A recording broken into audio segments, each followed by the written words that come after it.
Dr. Lim Wee Kiak.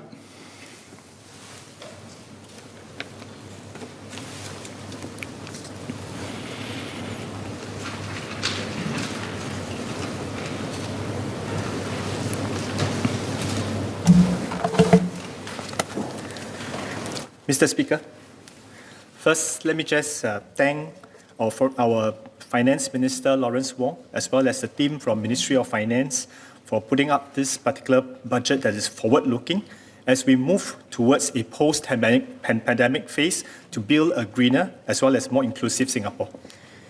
During the last financial crisis in 2008, the government dipped into our national reserves to support the economy, and the amount utilized was promptly returned when the economy rebounded strongly post-crisis. This time, the government has again dipped into our national reserves for the pandemic, and the amount utilized is actually much larger compared to the last crisis. Using the same lyrics that was from last year's National Day song, that we did it before and we'll do it again. I was just wondering whether will the government be doing it again, and how and when the government will be able to recruit and return the drawdowns that have been made during the pandemic so that we can return back the reserves back to our future generation. I will focus my speech now on three areas that affects the poor, the rich, and all. First, inflation. Second, the tax system. Last, clean energy. On inflation, we are already feeling the pinch of inflation even before the budget statement was made. The rise in petrol prices, the higher electrical tariffs, supply chain disruption, higher labor costs arising from the pandemic have triggered across-the-board rise in the cost of living. HDB resale price went up, private property prices went up, public transport fares were increased last year, school bus transport fees were increased, childcare services fees was also increased, and taxi fares are all going up. Cooking oil, eggs prices are also moving up. Even throwing rubbish costs more now, as refuge removal fees was increased. And soon, even the plastic bags will cost some money if you collect plastic bags from the supermarket. And having a sugary drink itself may cost more if the government decides to implement a sugar tax. Inflation is making inroads of the pockets of the man on the street, especially lower socio-economic group. We have heard rumblings of higher cost of living as the people struggle to adjust to the loss of purchasing power. Salary, if there have been any increases at all, are unable to fend off the rise in the cost of transport, cost of food, as well as other essential household items and healthcare services. And this budget, we see a higher GST next year, a higher carbon tax next year, which will fuel inflation even to a higher level. The combined effects of the trio, GST increase, carbon tax increase, and wages increase cannot be underestimated. Cost of running business is rising rapidly. Although there are various packages from the government to cushion the impact on the operational overheads. Yes, under the 2012 progressive wage model, the salaries of our low-wage workers were increased. Employee salaries went up by 3.3% in 2021 compared to 3.6% in 2019, and it's expected to rise by 3.5% in 2022, according to the Mercer's 2021 Total Remuneration Survey. However, Singapore headline inflation in 2021 was 3.9 to 4%. So this number shows how inflation is eating into the workers' income. GST was first introduced in 1994 with a 3% rate. Headline inflation then was 3.1% in 1994, and it dipped down to 1.7% in 1995. MAS allowed the currency to appreciate steadily during this phase, and this helped to contain overall domestic inflationary pressures. I take reference from the MAS 50 Years of Inflation Experience in Singapore that was published by Macroeconomic Review October last year. In 2003, GST was raised to 4% and again to 5% in 2004. And it was up again from 5 to 7% in 2007. In the later half of 2000, exchange rate policies was generally tightened as Singapore headline inflation rose rapidly from 0.5% to 6.6% in 2008. This increase was attributed to the backdrop of strong global commodity prices and also partly due to China's rapid economic growth and other emerging economies. According to MAS, this was estimated to add around 0.4 to 0.5% to headline inflation each year in 2007 and 2008. During this period, the price of crude oil increases significantly due to heightened uncertainty, leading to a short bout of high inflation. In 2008, consumer price index rose above 5% for 2 months due to skyrocketing gas prices. Sounds deja vu again. By the third quarter of 2008, the effects of the US banking crisis impacted our economy. This resulted in Singapore being hit by recession. By allowing our Singapore currency to appreciate, it will help to cushion the inflation of imported goods and services, but it will also harm our businesses by making our exports more expensive and reduce our competitiveness. While Singaporeans note that the government has an offset package in place to cushion the effect of GST rise, they argue that this offset package is only temporary. The inflationary effect on cost of living is permanent, and they worried that their children and grandchildren having to live with this high costs. As for businesses, their biggest overhead, wages, rental, property prices will only go one way. They will only go up. Once business go up, this will also affect all consumers. Are we chasing our own tail? As we push for more wage increase for Singaporeans, especially lower income group, business costs will also have to go up. Inflation will increase and erode into the purchasing powers of this worker. Mr. Speaker, I'm glad to hear that the government has pledged to do more if inflation becomes more persistent and more serious than expected.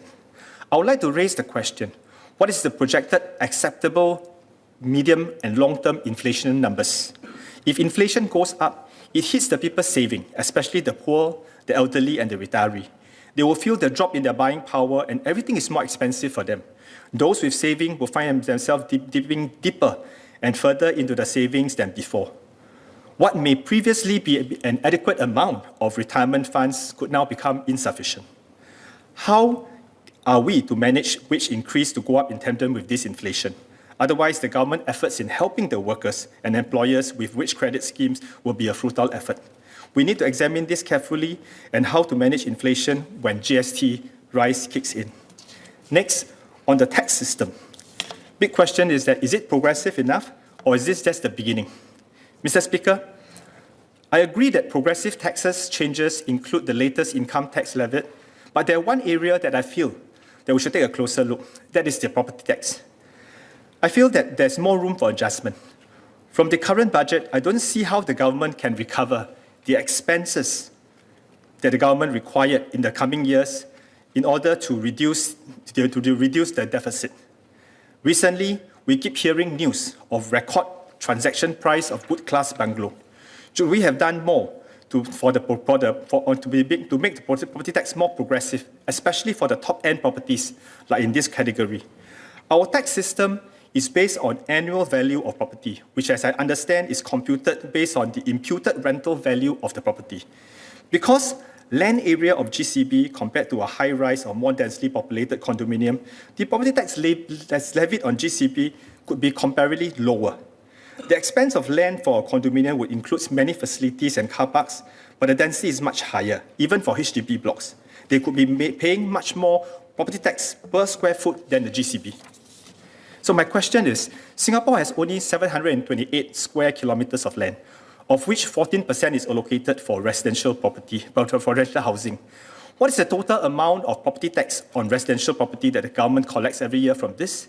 And what is the distribution of this property tax going by housing type, such as GCB, various landed properties, low-rise, high-rise condos, as well as HDB properties? Besides this, I would like to ask whether there is a differentiation between a freehold and a leasehold property in the computation of property tax.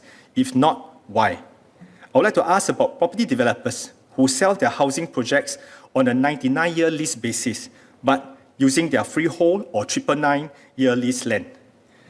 Do this company pay any tax on the value that they are holding, since the ownership of the land will go back to them after the expiry of 99 years lease? Otherwise, it seems that these companies or developers are allowed to hold value without paying any taxes for the 99 years. Since the government needs to increase revenue to support long-term needs of aging population, why sin taxes such as gambling, alcohol, and cigarette taxes will not increase in this budget. Increasing sin taxes will encourage Singaporeans to adopt a healthier lifestyle and help our government to support the revenue. My last topic will be on sustainability and clean energy. I agree with Dr. Tan Wu Ming, what he said yesterday. Singapore is a small city-state of just over 700 square kilometers. The limited size that we have also limit the amount of renewable energy that we can harvest. Even if we put a solar panel on the whole island, we will still have to will not generate enough energy to meet our needs, our daily needs itself. So my next question is it realistic for Singapore to aim for carbon zero? Between land that is used for housing, transport, security, healthcare, education, a whole suite of economic infrastructures, we also push out land for infrastructures for electric vehicles in public, private housing estates, office buildings, public roads, and car parks. I know that we have embarked on tapping solar energy and explored many other avenues to reduce our carbon footprint, but is it enough? I know the government has been working to import clean energy from ASEAN and various countries. All these are fine, as long as the relationship between countries are good and stable, and the supply countries do not face any disruption or any sudden domestic needs increase. With climate change causing a heightened frequency and intensity of climate disasters in our supply countries, this is a real threat. The concern over our energy security as well as resilience arises if we significantly rely and depend on external supply. The events in Europe are a good eye-opener, how energy prices shot up amidst the disruption and the supply of gas, and because of conflicts between countries. However, only France seems to be in a better place than the rest of Europe because its electricity supply is supplied by its own nuclear power plants, and this accounts for more than 2/3 of its total energy generation in 2021. In the Far East, Hong Kong, which is slightly bigger than us, 1,100 square kilometers, gets its electricity generated from coal, natural gas, and also nuclear energy. Hong Kong gets its electricity from a nuclear power plant that is in Guangdong, Daya Bay Nuclear Power Station. I've raised this question previously before. That was before the Japan nuclear incident occurred. Whether will Singapore consider nuclear? And I've raised the question in a written PQ as well to MTI early this year. And Minister Gan has replied as a written reply to say that Singapore supports the international effort to strengthen global nuclear safety as well as the security architecture. But the question is, how far are we from there? I appreciate the response that Singapore can give some priority to tapping nuclear energy as part of our option to use clean energy to meet our commitment to the global community on environmental sustainability. Technological advances in micro-nuclear reactors will enhance safety, reliability, as well as cost effectiveness. We need to keep an open mind and tap this option in future to enhance our energy security and resilience and reduce our dependence on other countries. With that, I support the budget, Mr. Speaker.